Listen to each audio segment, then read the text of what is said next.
Hi, gorgeous goddess. It's Belle here from Share It Wellness. I wanted to share something that I had a chat with two of my stepkids the other day, and it also brought back a conversation I had with the other kids' chaplain at their school and conversations I've had with people in the past. And it was my little stepson was getting upset because he was getting called names, and he was telling the story in the car, and stepdaughter laughed, and of course he got upset even more. And to be honest, it wasn't a bad name. It wasn't anything, where a terrible name or anything like that. But like I explained to my stepdaughter, it was upsetting him.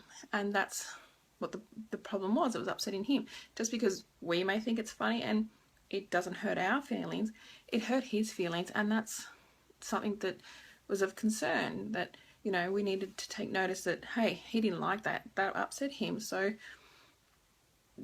don't do it. Don't call him that anymore. That's upsetting his feelings, and you're knowing about it and you're intentionally hurting him.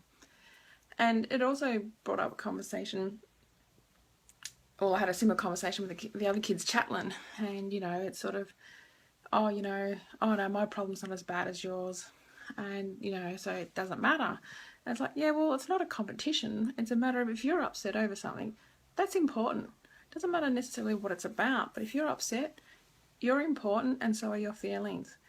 And it was like when my son died, and I wanted to get back into normal life and try and move on. And I'd ask friends, so what's going on with you? And they're like, oh no, it's okay, my problems aren't as bad as yours, like mine don't matter. And I'm like, whoa, hey, you know what, you matter, and so do your feelings. So if it's upsetting you, it is important. I'm not here to judge you on what's upsetting you or why, but if it's upsetting you, hey, I'm here for you no matter what. And it just really brings home that you don't know, when you say things to people, the effect that it can have. And thinking about what we say, and even if you say something and you're not intentionally meant to hurt the person, but it does, it's a matter of, hey, sorry, I didn't know. We don't know other people's story. We don't know where they've come from and the experiences and why that upsets them. But at the end of the day, you are important, so are your feelings. And regardless whether you think it's funny or not, it may not to be somebody else. And that's where it needs to be acknowledged, and that other person needs to know. Anyway, I just wanted to share that because it's been on my mind since having that conversation with the kids. And blessings and farewell.